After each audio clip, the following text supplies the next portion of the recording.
കേരളത്തിന്റെ പ്രഗത്ഭനായ ആഭ്യന്തര വകുപ്പ് മന്ത്രി, മലയാളി മുസ്ലിങ്ങളുടെ ആധികാരിക മതസംഘടന സമസ്ത മാത്രമാണെന്ന് ബോധവും ബോധ്യവുമുള്ള ഈ സംഘശക്തിയുടെ അഭ്യുദയകാംക്ഷി, മതേതര ചോരിയുടെ ശക്തനായ വക്താവ് ശ്രീ രമേശ് ചെന്നിത്തല സ്വന്തം നാട്ടിൽ വിരുന്നെത്തിയ സമസ്തയുടെ മഹാസമ്മേളനത്തിലെ നമ്മുടെ രാജ്യം സെഷൻ ഉദ്ഘാടനം ചെയ്തുകൊണ്ട് നമ്മെ അഭിസംബോധന ചെയ്യുന്നു.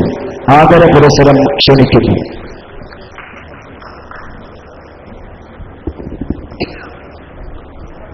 ഈ മഹാസമ്മേളനത്തിന്റെ അധ്യക്ഷൻ ആദരണീയനായ സയ്യിദ് സാദിഖ് അലി ശിഹാബ് തങ്ങൾ പാണക്കാട്,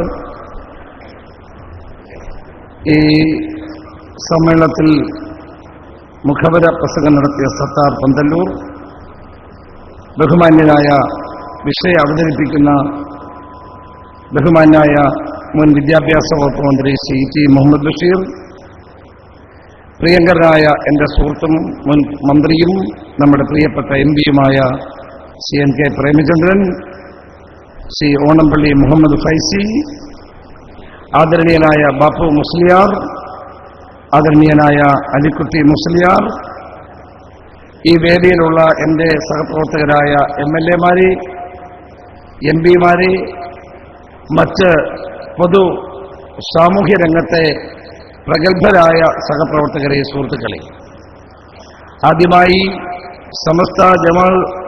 സമസ്തയുടെ ഈ 90-ാം വാർഷിക സമ്മേളനത്തിൽ പങ്കെടുക്കുന്ന നിങ്ങളെല്ലാവരെയും ഒരു ആലപ്പുഴക്കാരൻ എന്നുള്ള നിലയിൽ ആദ്യമായി സ്വാഗതം ചെയ്യാൻ ഈ അവസരം ഞാൻ വിനിയോഗിക്കട്ടെ. ആദ്യമായിട്ടാണ് ഇവിടൊക്കെ ആലപ്പുഴയൊക്കെ സമസ്തയുടെ സമ്മേളനം നടക്കുന്നതെങ്കിൽ ഞങ്ങളിപ്പോൾ അതീവ സന്തോഷമുള്ളവരാണ്. ഞങ്ങൾക്ക് അതിയായ സ്വാഗതമുള്ളവരാണ്. സാധാരണ മലബാറിലാണ് ഈ സമ്മേളനങ്ങളൊക്കെ ഇവർ നടത്താറുള്ളത്. തവണ അത് മാറ്റിയതിലുള്ള സന്തോഷം ഞാൻ ആദ്യമായി രേഖപ്പെടുത്താൻ ആഗ്രഹിക്കുകയാണ്. ഇന്നത്തെ വിഷയം നമ്മുടെ രാജ്യം. നമ്മുടെ രാജ്യത്തെ പോലെ സുന്ദരമായ ഒരു രാജ്യം ലോകത്തെവിടെങ്കിലും ഉണ്ടോ? ഇതാണ് യഥാർത്ഥത്തിൽ ദൈവത്തിന്റെ ഭൂമി എന്ന് നമുക്ക് പറയാൻ കഴിയുന്നത്. ദൈവം കനിഞ്ഞനുഗ്രഹിച്ച പ്രകൃതി രമണീയമായ ഒരു രാജ്യമാണ് നമ്മുടേത്. നമ്മുടെ രാജ്യത്തിന് നൂറ്റാണ്ടുകളുടെ പാരമ്പര്യമുണ്ട്. നമ്മുടെ രാജ്യത്തിന്റെ ഏറ്റവും വലിയ കരുത്ത് എന്ന് പറയുന്ന മതേതരത്വമാണ്, ബഹുസ്വരതയാണ്. എല്ലാ ആചാരങ്ങളെയും മര്യാദകളെയും എല്ലാ ചിന്താഗതികളെയും വിശ്വാസങ്ങളെയും ഉൾക്കൊള്ളാൻ കഴിയുന്ന മഹത്തായ ഒരു പാരമ്പര്യമാണ് ഭാരതം ഏത് കാലവും കാത്തുസൂക്ഷിച്ചിട്ടുള്ളത്. ഈ രാജ്യം നിരവധി രാജാക്കന്മാർ ഭരിച്ചിട്ടുണ്ട്. വൈദേശിക സാമ്രാജ്യത്വത്തിന്റെ കീഴിൽ ഈ രാജ്യം നിലനിന്നിട്ടുണ്ട്. അന്നൊന്നും പക്ഷേ നമ്മുടെ ബഹുസ്വരത ഇല്ലാതായിട്ടില്ല, മതേതരത്വം ഇല്ലാതായിട്ടില്ല. അന്നെല്ലാം ആര് രാജ്യം ഭരിച്ചാലും അവരെല്ലാം ഉയർത്തിപ്പിടിക്കുന്നത് മതേതരത്വത്തിന്റെ മഹത്തായ സന്ദേശമാണ്. ഇവിടെ മുഗൾ രാജാക്കന്മാർ ഇന്ത്യ ഭരിച്ചു. ബാബർ മുതൽ ഔറംഗസേബ് വരെയുള്ള കരുത്തരായ ചക്രവർത്തിമാർ ഭാരതം ഭരിച്ചു. അവരാരും ഈ രാജ്യത്തെ ഒരു ഇസ്ലാം രാജ്യമാക്കി മാറ്റാൻ ശ്രമിച്ചില്ല. അവർ ഈ രാജ്യത്തെ ഹിന്ദുക്കളെയും ബുദ്ധമതക്കാരെയും ജൈനമതക്കാരെയും സിഖ് മതക്കാരെയും എല്ലാവരെയും ഉൾക്കൊണ്ടുകൊണ്ടാണ് മുന്നോട്ട് പോയത്. മുഗൾ രാജാക്കന്മാർക്ക് വേണമായിരുന്നെങ്കിൽ ഈ രാജ്യത്തെ ഒരു ഇസ്ലാം രാജ്യമാക്കി മാറ്റാമായിരുന്നു. അവരത് ചെയ്യാതിരുന്നത് ഏറ്റവും മഹത്തായ മതേതര മൂല്യങ്ങൾ നിലനിൽക്കണമെന്നുള്ള ഉത്കടമായ ആഗ്രഹത്തിന്റെ പ്രതിഫലനമായിട്ടാണ്. പിന്നാണോ ഈ നരേന്ദ്രമോദിക്ക് ഇതൊരു ഹിന്ദു രാഷ്ട്രമാക്കി മാറ്റാൻ സാധിക്കുന്നത്? നരേന്ദ്രമോദി വിചാരിച്ചാൽ, BJP വിചാരിച്ചാൽ, RSSും സംഘപരിവാറും വിചാരിച്ചാൽ ഇന്ത്യയെ ഒരു തിയോക്രാറ്റിക് സ്റ്റേറ്റാക്കി മാറ്റാൻ സാധ്യമല്ല. ഒരു ഹിന്ദു രാഷ്ട്രമാക്കി മാറ്റാൻ സാധ്യമല്ല. ഹിന്ദുവും മുസൽമാനും ക്രൈസ്തവനും ജൈനനും ബൗദ്ധനും ഒരമ്മ വെച്ച മക്കളെ പോലെ ജീവിക്കുന്ന ഏറ്റവും മഹത്തായ ഒരു രാജ്യമാക്കി നമുക്ക് ഭാരതത്തെ നിലനിർത്തണം. ഇന്ത്യയുടെ ആഭ്യന്തരമന്ത്രി കഴിഞ്ഞ ദിവസം പറഞ്ഞു, പാർലമെന്റിൽ ടി മുഹമ്മദ് ബഷീറൊക്കെ ഇരിക്കുന്ന പാർലമെന്റിൽ പറഞ്ഞു, ഇന്ത്യയുടെ ഭരണഘടനയിൽ നിന്ന് മതേതരത്വം എന്ന വാക്ക് എടുത്തു മാറ്റണം. കഴിയുന്ന കാര്യമാണോ? ഭരണഘടനയിൽ എഴുതി വെച്ചത് കൊണ്ട് മാത്രം നമ്മുടെ രാജ്യത്ത് മതേതരത്വം പുലരുന്ന ഒന്നല്ല. നമ്മുടെ ജീവവായുവായി, നമ്മുടെ രക്തത്തിൽ, നമ്മുടെ പ്രവർത്തനങ്ങളിൽ, നമ്മുടെ ജീവിതത്തിൽ നമ്മളെല്ലാവരും ഉയർത്തിപ്പിടിക്കുന്ന മഹത്തായ ഒരു സന്ദേശം തന്നെയാണ് മതേതരത്വം. ആ മതേതരത്വത്തെ തകർക്കാൻ ആര് വിചാരിച്ചാലും സാധ്യമല്ല. ഇന്ത്യയുടെ ഭരണഘടനയിൽ നിന്ന് മതേതരത്വം എടുത്തു മാറ്റണമെന്ന് നാഗ്നാസിംഗ് പറഞ്ഞാൽ അത് ഈ രാജ്യത്ത് നടക്കില്ല. ഒരു മോഡിയല്ല, 100 മോഡിമാർ വിചാരിച്ചാലും അത് മാറ്റാൻ സാധ്യമല്ല എന്നുള്ളതാണ്. നമ്മുടെ രാജ്യത്തിന്റെ ഏറ്റവും വലിയ കരുത്ത് ഈ മതേതരത്വം തന്നെയാണ്. വിവിധ വിശ്വാസങ്ങൾ, ആചാരങ്ങൾ, മര്യാദകൾ, അതെല്ലാമാണ് നമ്മുടെ ശക്തി. ഏത് ഭക്ഷണം കഴിക്കണമെന്ന് തീരുമാനിക്കുന്നത് നമ്മൾ ഓരോരുത്തരുമാണ്. ഏത് വേഷം ധരിക്കണമെന്ന് തീരുമാനിക്കുന്നത് നമ്മൾ ഓരോരുത്തരുമാണ്. എവിടെ ജീവിക്കണമെന്ന് തീരുമാനിക്കുന്നത് നമ്മൾ ഓരോരുത്തരുമാണ്. ആരെങ്കിലും ആ സ്വാതന്ത്ര്യത്തിന് നേരെ വെല്ലുവിളി ഉയർത്തിയാൽ അതിനെതിരെ ഭാരതത്തിലെ ജനങ്ങൾ ഒറ്റക്കെട്ടായി അണിനിരക്കും എന്നുള്ള കാര്യത്തിൽ ഒരു സംശയവും വേണ്ട. നമ്മുടെ ഭാരതത്തെ, നമ്മുടെ ഇന്ത്യയെ ഒരു കാരണവശാലും വർഗീയ വിഘടനവാദികൾക്ക് ഒരിടമായി അതിനെ മാറ്റാൻ ആർക്കും കഴിയില്ല. നരേന്ദ്രമോദി അധികാരത്തിൽ വന്നത് it is only an accident. ഒരു ആക്സിഡന്റ് മാത്രമാണ് നരേന്ദ്രമോദി അധികാരത്തിൽ വന്നിട്ട്.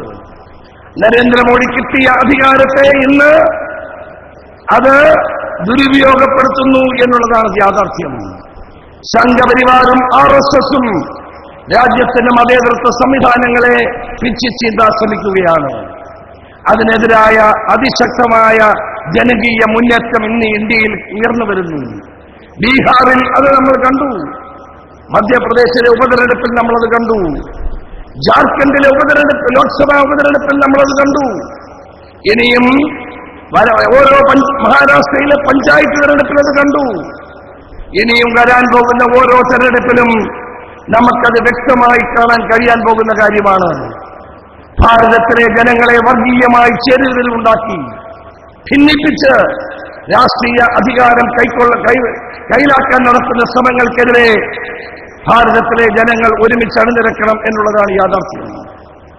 ഇന്ന് നരേന്ദ്രമോദി അധികാരത്തിൽ വന്ന ശേഷം രാജ്യത്ത് വർഗീയ സംഘർഷങ്ങൾ ഓരോ സ്ഥലത്തും വർദ്ധിച്ചു വന്നുകൊണ്ടിരിക്കുന്നു.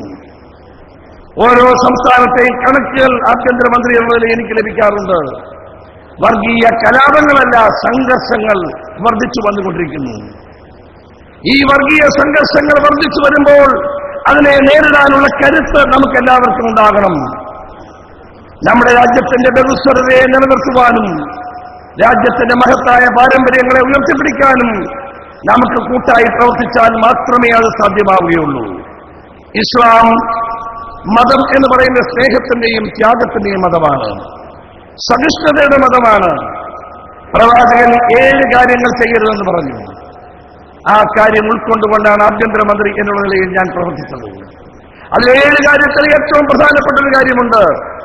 പലിശ വാങ്ങരുത് എന്നുള്ളതാണ് ഒരു പ്രധാനപ്പെട്ട കാര്യം. ഞാൻ ആഭ്യന്തരമന്ത്രിയായിട്ട് അധികാരമെത്തപ്പോൾ കേരളത്തിൽ ബ്ലേഡ് കമ്പനികളും കൊള്ളപ്പലിശക്കാരും വട്ടിപ്പലിശക്കാരും ഉണ്ടായിരുന്നു.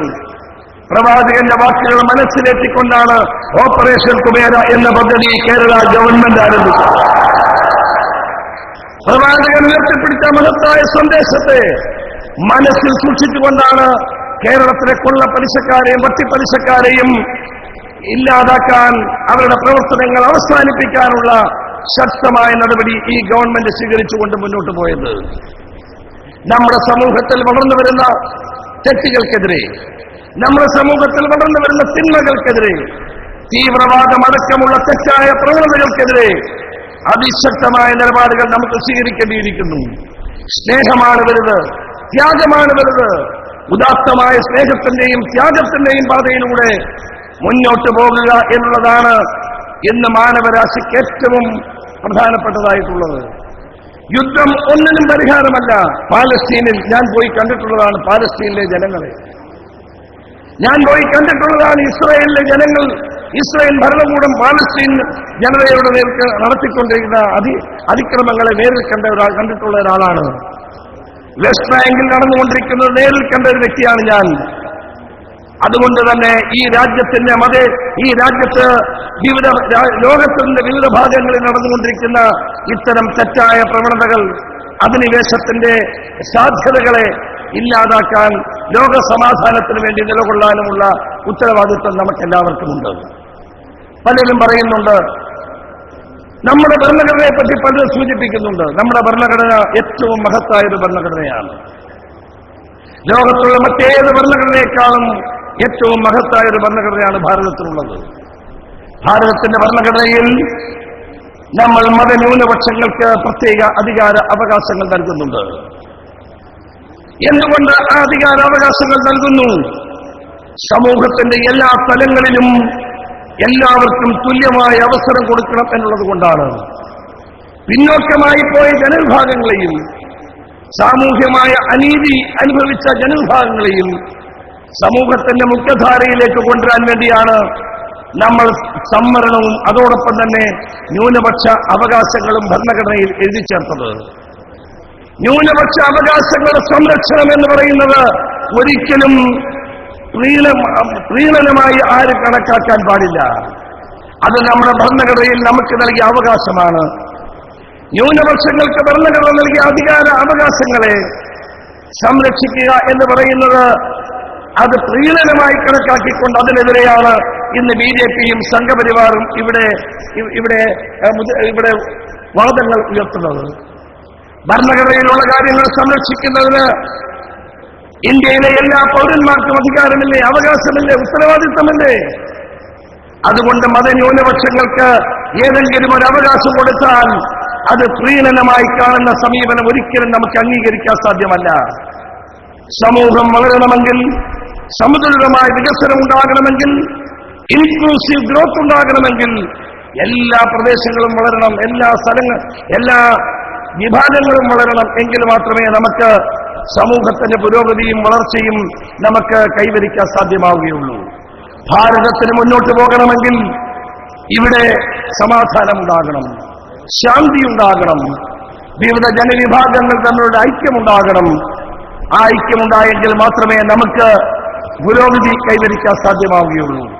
ഇസ്ലാം മതം, അതുകൊണ്ട് തന്നെ ഞാൻ പറയാൻ ആഗ്രഹിക്കുന്നു, സൗഹാർദ്ദതയുടെ സമസ്ത ജനവിഭാഗങ്ങളുടെയും വളർച്ചയ്ക്ക് വേണ്ടിയും സമാധാനപരമായ സഹവർത്തിത്വത്തിനും വേണ്ടി തന്നെയാണ് നിലകൊള്ളുന്നത്.